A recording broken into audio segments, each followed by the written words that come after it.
যে কোনোভাবে এখান থেকে কোটি কোটি টাকা তাদের আয় করা দরকার। সেই কথাগুলো কোনো সাংবাদিক যদি সাহস করে প্রকাশ করে, তাকে দেওয়া হয় জেলে। কিভাবে সম্ভব? আমাদের দেশে তো কোনো মাদক দ্রব্য তৈরি হয় না, তাহলে এগুলো বাহিরের দেশ থেকে আসে। রক্ত দিয়ে পেলাম শালার এই কোন স্বাধীনতা। আরাফাত সানি হচ্ছে যে জাতির একটা বিবেক। এই বিবেককে যদি দর্শন করা হয়, তাহলে সমাজ, এই রাষ্ট্র, মানুষের পক্ষে কথা বলার মানুষ হারিয়ে যাবে।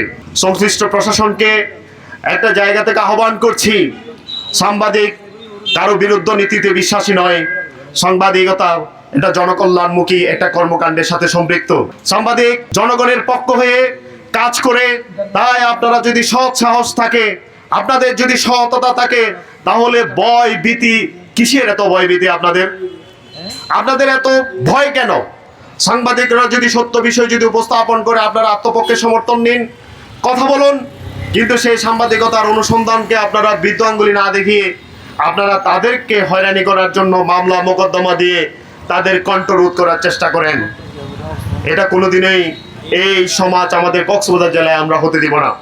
কক্সবাজারের আমাদের এখানে যে এখন জাতীয় সংসদ নির্বাচন চলতেছে, আমাদের 4 জন সম্মানিত পার্লামেন্ট মেম্বার নির্বাচিত হবেন। তারা কেউ তাদের নির্বাচনী ম্যানিফেস্টোতে কিংবা তাদের জনসভায় একবারও বলতেছে না কক্সবাজারে প্রশাসন কর্তৃক বেআইনি হত্যাকাণ্ড বন্ধ হবে, কক্সবাজারে বেআইনি গ্রেপ্তার বন্ধ হবে, কক্সবাজারে বেআইনি বাণিজ্য বন্ধ হবে। এটা যেন একটা আমলাতন্ত্রের জন্য, আমলাদের জন্য কক্সবাজারটা হয়ে গেছে একটা পুণ্যভূমি। যে কোনোভাবে এখান থেকে কোটি কোটি টাকা তাদের আয় করা দরকার। সেই কথাগুলো কোনো সাংবাদিক যদি সাহস করে প্রকাশ করে, তাকে দেওয়া হয় জেলে।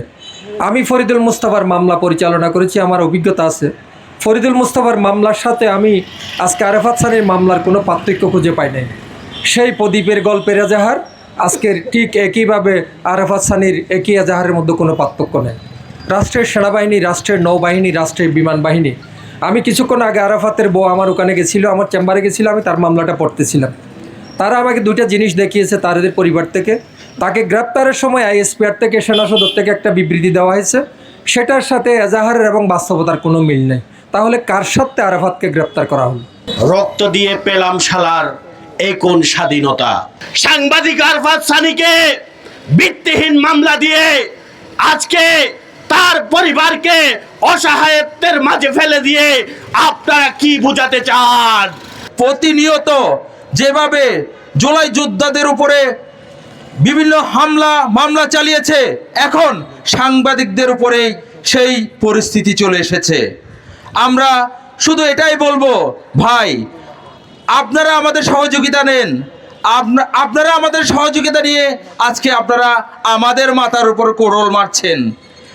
একটা জিনিস চিন্তা করবেন, শুধু এটা বলতে চাই, আজকের এই কোড়ল মারাটা হয়তো সেটা আপনার গায়ে পড়ে যাবে। আমাদের হাতে কলম আছে, আমরা কলম দিয়ে দেখিয়ে দিব। আমাদের কাছে অস্ত্র নেই, আমাদের কাছে কলম আছে, সেই কলম দিয়ে দেখিয়ে দিব। একটা সমাজ কিংবা একটা রাষ্ট্রে যখন অনিয়ম হয়, যত দুর্নীতি হয়, সবগুলো আমরা দেখতে পারি সাংবাদিকতার মাধ্যমে।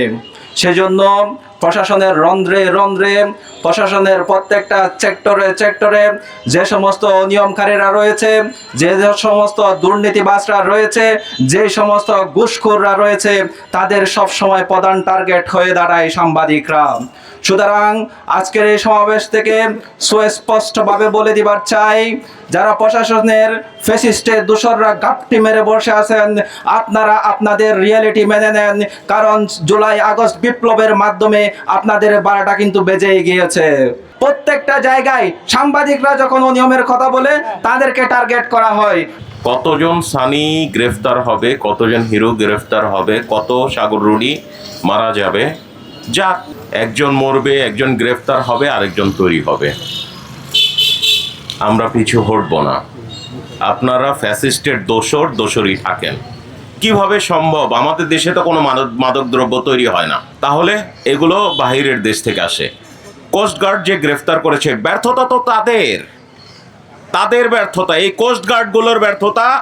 তারা মাদকদ্রব্য দেশে ঢোকার সময় ধরতে পারে না, এবং তাদের হাতে কিছু থাকে যেগুলো দিয়ে তাদেরকে যারা সচেতন করতে চাচ্ছে, তাদের ভুল ধরতে যাচ্ছে, তাদেরকে গ্রেফতার করাচ্ছে।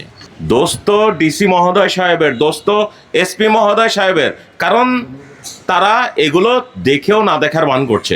হয়তো না দেখার ভান করছে না, কারণ তাদের প্রাপ্য তারা বুঝে পাচ্ছে। মাননীয় স্বরাষ্ট্র উপদেষ্টা, আপনাকে ব্যবস্থা নিতে হবে। আগামী 48 ঘন্টার কথা বলেছিলাম, 24 ঘন্টা পেরিয়ে গেছে, আমরা কোনো রেজাল্ট পাই নাই।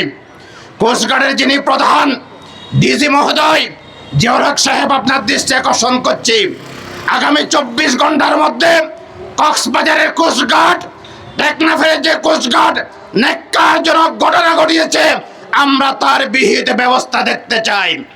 কোস্টগার্ডের পূর্বজনের যিনি প্রধান এম এ হুসাইন, আপনার দৃষ্টি আকর্ষণ করছি, কক্সবাজারের কোস্টগার্ডের বিষয়ে, টেকনাফের কোস্টগার্ডের বিষয়ে আগামী 24 ঘন্টার মধ্যে আপনার পক্ষ থেকে আমরা সুস্পষ্ট বক্তব্য দেখতে চাই।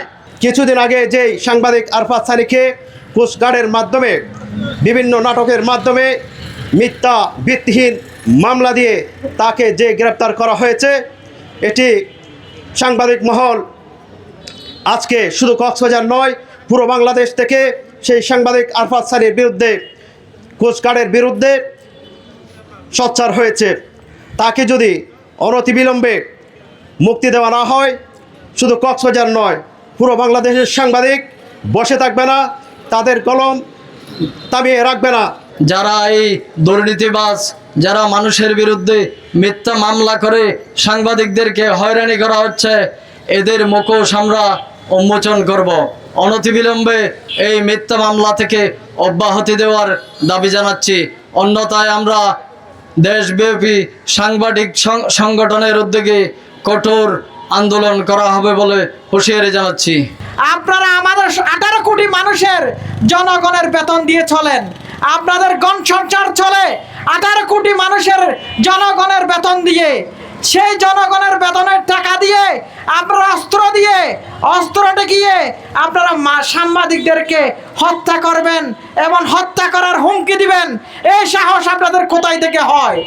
সেটা আমরা জাতির বিবেক হিসাবে আপনারা কয়জন সাংবাদিক হত্যা করতে পারেন আমরা দেখে যাব।